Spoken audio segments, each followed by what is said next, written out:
থেকে পাথর মেরে মানুষকে হত্যা করা যায় এবং মিডিয়া দিয়ে সেটা ধামাচাপা দেওয়া যায়, তাহলে নির্বাচনের সময় সারা বাংলাদেশে হাজার হাজার কেন্দ্রে কত পাথর মারা হবে, কত গুলি করা হবে, তখন যে মিডিয়া কি করবে তা আমাদের বুঝ হয়ে গেছে।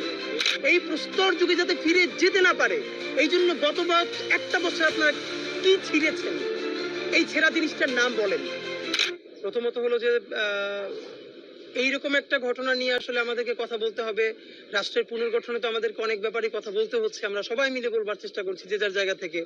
কিন্তু আপনাদেরকে লিটারারি বলি যে গত জুলাইয়ের পরে যে দীর্ঘ সময় আমরা ট্রমার মধ্যে ছিলাম, এই জুলাইয়ের সময়গুলোতে আমাদের মনে অনেকেরই সমান এক্সপিরিয়েন্স যে গতকাল রাতে আমরা আসলে কেউ ঘুমাতে পারি নাই এবং সেই জুলাইয়ের ট্রমার মধ্যে চলে গিয়েছিলাম। যে এবং আমার ধারণা আপনারা কেউ ভিডিওটা পুরোপুরি দেখে শেষ করতে পারেন নাই। একটা মানুষকে হত্যা নিশ্চিত করবার জন্য মানে আনন্দ করে পাথর মেরে হত্যা করা হচ্ছে, মানে সেইটা আমরা দেখছি চোখে, মানে আসলে থেকে লজ্জা, মানে মাঝে মধ্যে আপনার শুধু মনেই হবে যে দুনিয়ার সবকিছু ছেড়ে ছুড়ে আমরা কোথাও চলে যাই।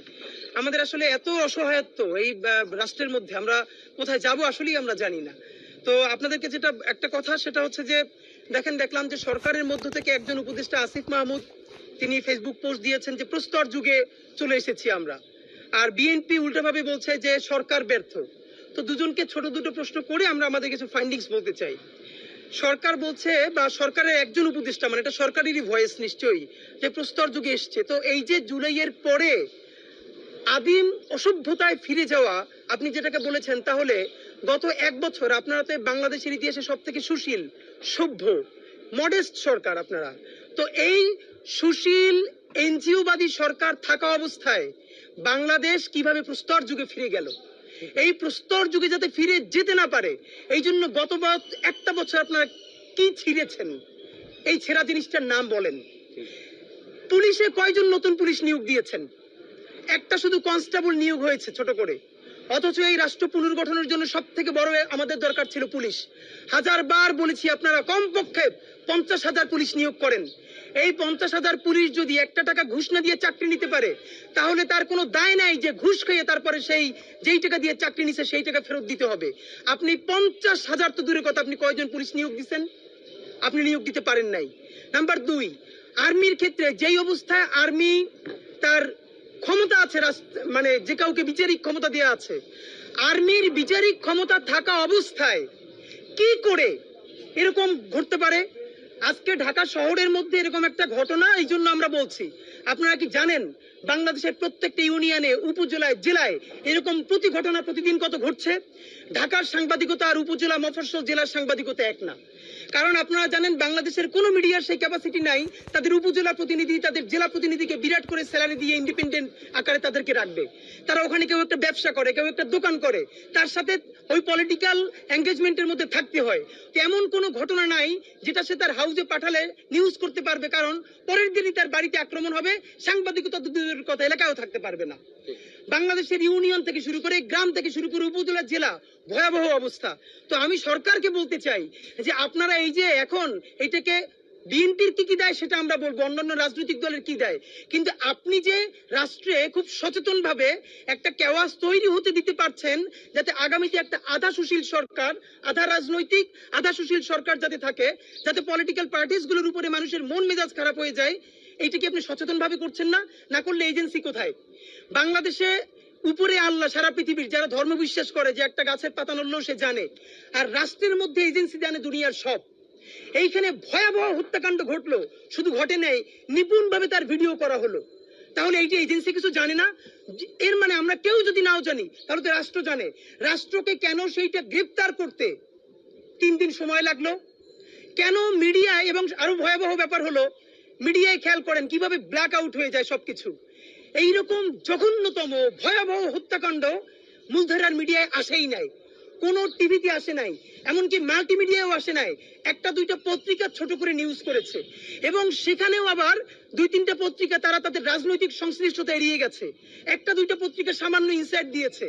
গতকালকে দুপুরে 2টার দিকে আমাদের এক ভাই অ্যাক্টিভিস্ট তিনি এইটা সর্বপ্রথম এনেছেন, আমরাও বিশ্বাস করতে চাই না তিনি যেভাবে লিখেছেন। বিকেলে ভিডিও সামনে এসেছে, আজকে আপনারা কেউ বলতে পারবেন যে কালকে ভিডিও যদি এরকম সামনে না আসতো তাহলে এইটা আজকে এরকম হতো? তারপরেও মিডিয়া এটাকে সেন্সরশিপ করেছে। মিডিয়া আসার পরও দেখবেন গতকালকে সারা বাংলাদেশে রাতে যে স্বতঃস্ফূর্ত প্রতিবাদ হয়েছে, অধিকাংশ মিডিয়া সেটা লাইভে যায় নাই, তারা রেকর্ড রেখেছে, বলেছে পরে করবে। এখন কেন?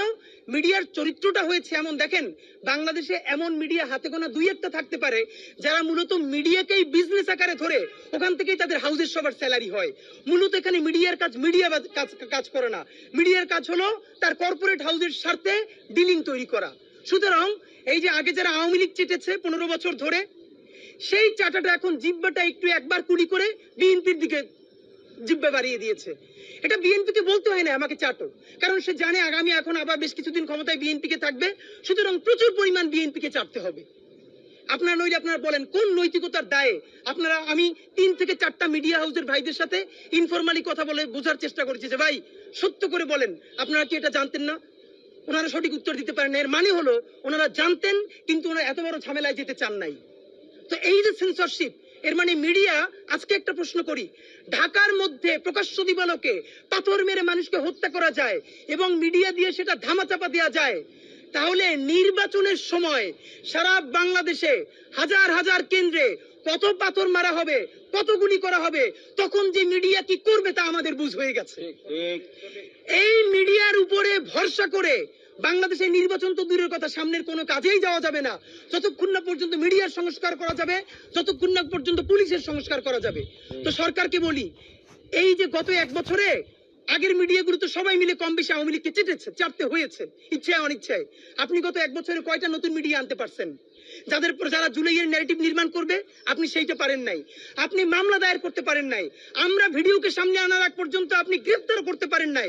আপনি আবার সরকারের তরফ থেকে বলছেন কি যে প্রস্তর যুগে, এই প্রস্তর যুগটা আপনারা করছেন যাতে এখানে অ্যাপলিটিক্যাল সিচুয়েশন তৈরি হয় এবং এই দেশে একটা আধা কাঁচরা আধা সুশীল এনজিওবাদী সরকার টিকে থাকে। আর এই এনজিওবাদী সরকার টিকিয়ে রাখার একমাত্র বড় কারণ হতে পারে মানুষ আগামী 1 বছর পর এই অবস্থা দেখে আওয়ামী লীগকে ফিরিয়ে আনার জন্য গণ আন্দোলন করবে। আমি আপনাদেরকে বলে রাখি, যদি আওয়ামী লীগ কোনোদিন এই গণহত্যাকারীরা দেশে ফিরে আসতে চায় বা আসার কোনো অবস্থাও তৈরি হয়, তার দুইটা দায় সমানকে, দুইজনকে নিতে হবে। রাজনৈতিক দল হিসেবে সবার আগে তার দায় নিতে হবে বিএনপিকে। বিএনপির এই ব্লান্ডারের কারণে এই দেশে আওয়ামী লীগ আসার পরিস্থিতি তৈরি হবে। আর দ্বিতীয়ত এই সুশীল এনজিওবাদী সরকার যে না পুলিশ সংস্কার করে, সে না পুলিশ নিয়োগ দেয়, না গ্রেপ্তার করে, না সে রুল করে, না সে কুইট করে, সে কিচ্ছু করে না, সে শুধু ফেসবুকে পোস্ট দেয়। আপনাদেরকে একটা কথা বলি, সরকারের এই প্রস্তর যুগ। তৃতীয়ত আসেন, বিএনপি বারবার কি বলছে? সরকার ব্যর্থ। তাহলে বিএনপিকে একটা কথা আপনাদেরকে মনে করাই দেই, এই যে বারবার বলছেন সরকার ব্যর্থ, সরকার তো আমরা দেখেছি বিভিন্ন উপজেলায়, আপনারাও মিডিয়া নিউজ করেছেন মাঝে মধ্যে, যে আওয়ামী লীগের অমুককে গ্রেফতার করেছে পুলিশ, স্থানীয় বিএনপি থানায় হামলা করে তাকে ছিনিয়ে এনেছে। এটা কেমন খেলা বিএনপি? আপনারা একদিকে সরকারকে বলতেছেন সরকার ব্যর্থ, আপনারা স্বীকার করেন আর না করেন এই পুরো আমলাতন্ত্রের 70 থেকে 80% এখন আপনাদের নিয়ন্ত্রণে। এটা আপনারা তাদেরকে বলতে হয় না, এমনি সচিব থেকে শুরু করে থানার ওসি পর্যন্ত প্রত্যেক উপজেলা বিএনপি সভাপতিরা সকালে উঠে ফোন দেয়, জিজ্ঞেস করে ভাই ডায়াবেটিসটা ভালো, খেয়াল রাখবেন, করোনা লাগলে আমারে বলবেন, স্টাফ দিয়ে পাঠাই দিব। মানে হলো এখন সচিব থেকে শুরু করে এলাকার এসআই পর্যন্ত যে যার নিয়ন্ত্রিত বিএনপির ফোন দিয়া স্বাস্থ্যের খোঁজ খবর নেয় যাতে পরবর্তী প্রমোশনটা ঠিক মতো হয়। এটা তাদের চরিত্র। এই সরকার তো আপনাদের নিয়ন্ত্রণে, আপনাদের আমলাতন্ত্র সেটআপ এটা নিয়ন্ত্রণ। এটা আপনারা মানে যখনই ভালো কিছু সেটা বিএনপির, যখনই খারাপ কিছু সেটা সরকারের। এই বিচারিতে কেন? মেনে নিলাম সরকারের ব্যর্থতা, তাহলে সরকার যখন গ্রেফতার করে, পুলিশ যখন গ্রেফতার করে, কিছুদিন আগে পত্রিকা এসেছে আপনারা দেখেছেন না, থানার মধ্যে ঢুকে ওসির রুম তছনছ করে স্থানীয় বিএনপি কর্মীরা তারপরে তাদের আসামি ছাড়িয়ে নিয়েছে। মানে মামলা করলে, গ্রেফতার করলে থানার ওসির রুম গিয়ে ভাঙবেন, আর যদি গ্রেফতার না করে তাইলে বলবেন যে সরকার ব্যর্থ। আসলে আপনারা চানটা কি? আপনাদেরকে এখানে একটা কথা আমাদেরকে একটু খুব মনে করিয়ে দেওয়া জরুরি। খেয়াল করেন, আসামি যে 19 জন, এর মধ্যে 3 থেকে 4 জনের তো বিএনপির সাথে সংশ্লিষ্টতার ব্যাপারে এছাড়ের মধ্যেও আছে। ইতিমধ্যে যুবদল থেকে বলা হয়েছে যে এই মামলার যারা আসামি, প্রধান আসামিদেরকে আড়াল করে দিয়ে অন্যদেরকে আনা হয়েছে। আমরা ডিএমপির কাছে স্পষ্ট ব্যাখ্যা চাচ্ছি। যুবদল যে বলছে যে এই মামলার যারা প্রধান আসামি তাদেরকে শেষে রাখা হয়েছে, তাহলে এই ব্যাপারে আপনাদের ব্যাখ্যা আমরা খুবই দ্রুত জানার চেষ্টা করছি। একটা কথা বলবার ব্যাপার, যিনি মারা গেছেন ভিকটিম সোহাগ, তিনি যুব দলের রাজনীতির সাথে সংযুক্ত ছিলেন। ইতিমধ্যে তার একটা ফেসবুকে ছবি আপনারা দেখেছেন। যুব দলের নেতা নয়নের পিছনে উনি একটা প্রোগ্রামে দাঁড়িয়ে আছেন। যুব দলের যে কোনো একটা স্টেজে আপনি আর আমি গিয়ে উঠতে পারবো না, এটা ন্যূনতম একটা কোরাম মেনটেন করতে হয়। Very good. সব থেকে বাজে জিনিসটা কি জানেন? বিএনপির আন্তর্জাতিক বিষয়ক সম্পদ সেলে আসছেন। আমরা আপনাকে এটা খোলামেলা বলি, কিছু মানুষের নতুন মুখ দেখে আমরা এত হতাশা হয়েছি, জীবনে এত হতাশার মধ্যে আমরা যাই না। এর মধ্যে বিএনপির অ্যাপোলো ভাই, ওনাদের লেখাপড়া, ওনাদের বোঝাপড়া আমরা সম্মান করতাম, যে ওনাদের বোঝাপড়া। এই জুলাইয়ের পর ওনাদের চেহারা দেখলে জাস্ট নিজেদের মইরে যাইতে মনে চায় যে এই মানুষগুলোর আমরা সম্মান করছি। উনি কালকে একটা পোস্ট দিয়েছেন আপনাদের উদ্দেশ্যে যে এই লোক ছিল হাজী সেলিমের লোক, এদেরকে আপনারা কি বলতেছেন, ব্যবসায়ী বলতেছেন। প্রথম কথা, যদি কেউ হাজী সেলিমের লোকও হয়, এর মানে হইল তার পিঠে মাইরি ফেলান যাবে। অথচ আমরা বলেছি কেউ যদি আওয়ামী লীগের বাপও হয়, সে যদি কোনো ক্রিমিনাল অফেন্স না করে, তার বিরুদ্ধে মামলাও দেওয়া যাবে না। এটা তো আমরা স্পষ্ট বলেছি। নাম্বার 2, এইখানে তিনি আরেকটা ন্যারেটিভ নির্মাণের চেষ্টা করছেন। বিএনপির অনেক ভাইয়েরা মিলে, আফসোস হয় তাদের জন্য, আপনারা বলবার চেষ্টা করছেন কি যে তিনি আজকে হাজী সেলিমের লোক। তাহলে প্রথম কথা হলো, হাজী সেলিমের লোক কিভাবে যুব দলের স্টেজে উঠলো? তাহলে আপনারা এনসিপি বলেন আওয়ামী লীগ পুনর্বাসন করে, আপনারা জামাতরে বলেন আওয়ামী লীগ পুনর্বাসন করে, তাইলে আপনি এবার উত্তর দেন। আপনি বলতেছেন সে হাজী সেলিমের লোক, আমরা তারা দেখতেছি যুব দলের নয়নের পিছনে স্টেজে কয়শো কোটি টাকা খাইয়া আপনারা এই আওয়ামী লীগ দেখে বিএনপিতে জায়গা দিতেছেন। বলেন আপনারা কে কে কোন কোন মিডিয়ায় ডিরেক্টর পদে ঢুকে কত লাখ টাকা বেতন পাইয়া এখন সুশীল হয়ে গেছেন, এগুলো আমাদের জানা আছে। নাম্বার 2, রুমিন ফারহানা আপা, XYZ আরো অনেকে বিএনপি সব এখন ভদ্র হয়ে গেছে।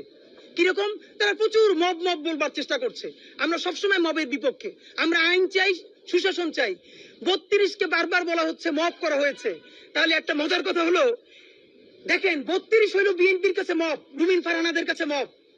আর পাথর মেরে হত্যা করা, এইটার আসলে কোনো নাম নাই। ইংলিশে না বললে জাতে ওঠা যায় না, সুশীল হওয়া যায় না।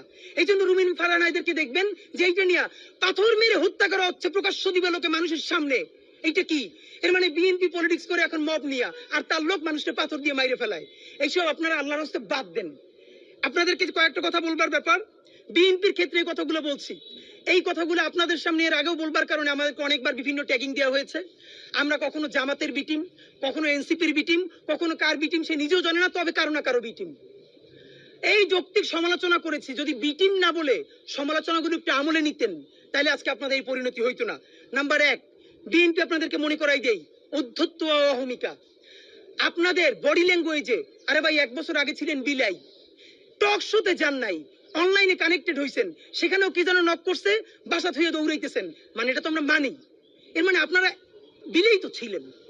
এখন আপনি বাঘ হয়ে উঠছেন। সেই বাঘের কণ্ঠ কার সাথে দেখাইতেছেন? এই দেশের নিরীহ মানুষের সাথে। আওয়ামী লীগ কয়টা ধরে চেষ্টা পারছেন?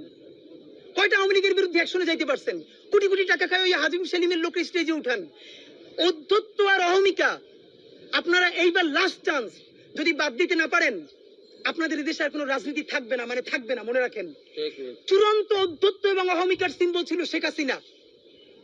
শুধু তার পদত্যাগ না, পতন হয়েছে, দিল্লিতে গিয়ে লুকাইতে হয়েছে। সুতরাং আপনারা তো তার ধারে কাছেও না। সালাউদ্দিন ভাই থেকে শুরু করে অন্যান্যরা সংস্কার কমিশনে যেই গার্ডস নিয়ে, যেই অ্যাটিটিউডে কথা বলেন, আমরা আহত হই। আমরা আপনাদেরকে শ্রদ্ধা করতে চাই। সালাউদ্দিন ভাই, আপনি গুম ছিলেন, বিএনপির কত মানুষের জীবন মেসাকার হয়ে গেছে, তাদেরকে ইন্টারভিউ করে দেখেন। প্রত্যেকটা মানুষ বিএনপির এই আচরণে, যারা বিএনপির জন্য জীবন দিছে, তারা আহত, তারা কাউরে বলতে পারে না। আমাদের অগণিত বিএনপি ভাই, আপনারা যেটা বলেন এইটা শতভাগ সত্য। একটা দলের কাঠামোর মধ্যে আছে, বলতে পারতেছি না, কিন্তু এভাবে নেওয়া যায় না। আপনারা কাদেরকে বুদ্ধিজীবী বানাইছেন? তো এই অধ্যত্ব আর অহমিকা থেকে বের হন।